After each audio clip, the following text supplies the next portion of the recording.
Step inside. Hey sir, may I come in?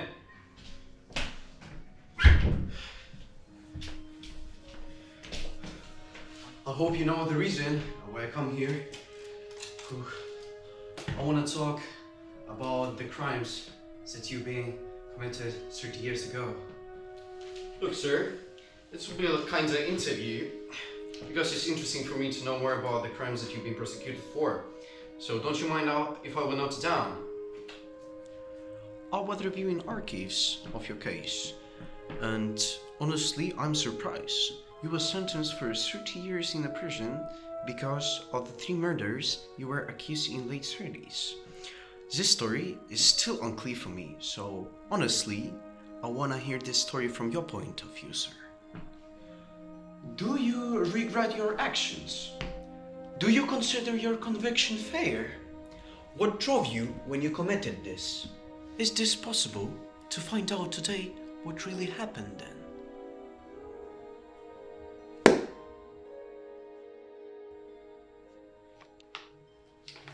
I've been waiting for the opportunity to spin this yarn, and with your arrival, the time has indeed come. It's been over 30 years since I was a greenhorn, eager to dispense justice amidst the corruption of the force and the villains who held my hometown in a vice of fear. As soon as I began to uncover their layers of deceit, they profoundly dismissed me from the force and shipped me off elsewhere. Over time, I nearly forgot the stirrings of that place until whispers began to reach my ears once more. Memory, my steadfast companion, reminds me that on that fateful day, I was heading home, thinking only of sipping the whiskey that had been waiting on the table all day. I spotted the newspaper in the doorway, never imagining that its contents would seal my fate, and that the scoundrels, unaware of the vengeance brewing within me. The headline that caught my eye told a tale unfolding in my dear old town. That very evening, an innocent, tender lass could not have foreseen that her life would meet its end after visiting to the bar following her daily toil to feed her family. Yet it was all decided without her say. At that exit, 2 thugs from the gang that held the town in their iron grip through bribed officials and coward coppers ambushed her. They pursued her, giving no chance to escape.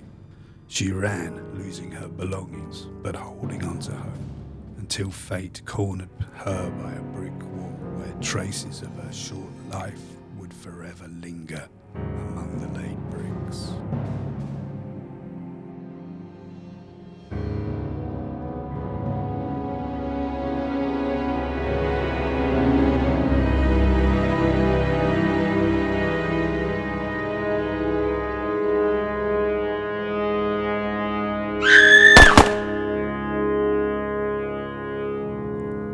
At that moment, I knew I'd taken an irrevocable step.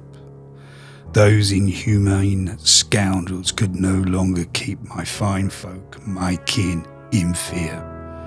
Grasping my trusty revolver without a second thought, I set off to hunt down the killers, their fates sealed from that very moment. Boarding the train, I embarked on my journey.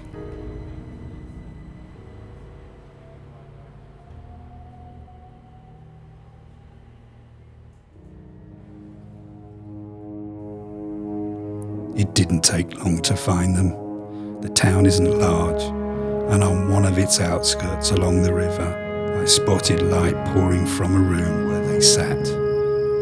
Those whose grimy tracks led me here to end it all. While they boasted and swapped tales of blood, a knock echoed on the door, silenced in an instant by gunfire, followed by more.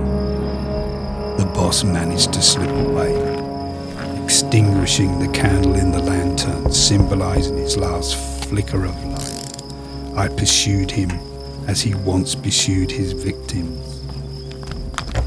A final bullet from my chamber concluded this tale, as it did mine, sending me behind bars for a good spell courtesy of the cowardly coppers, too fearful to face their own cowardice in the eyes of the people.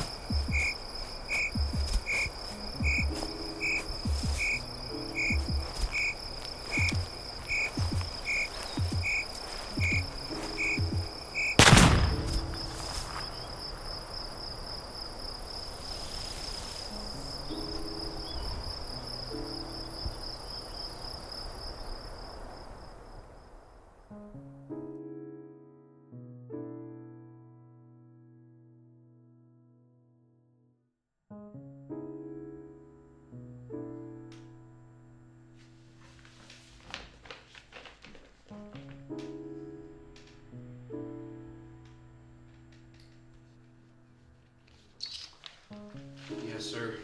No, I understand why you did it. I need to go, so I appreciate really this conversation.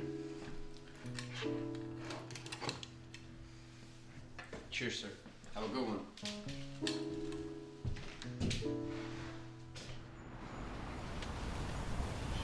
Look, Sonny, time flies, but here's what I've gleaned from my long journey. Even now, as my years are spent, I have no regrets about what I've done. Every man deserves the right to exist, and no one has the right to take that away. But here's the rub truth, my friend. Can be as harsh as they told me back when I was young and reckless. Today I'm passing that truth on to you. Conscience. That's what should matter to all of us. Remember that, and maybe one day the world will change, but we won't live to see it.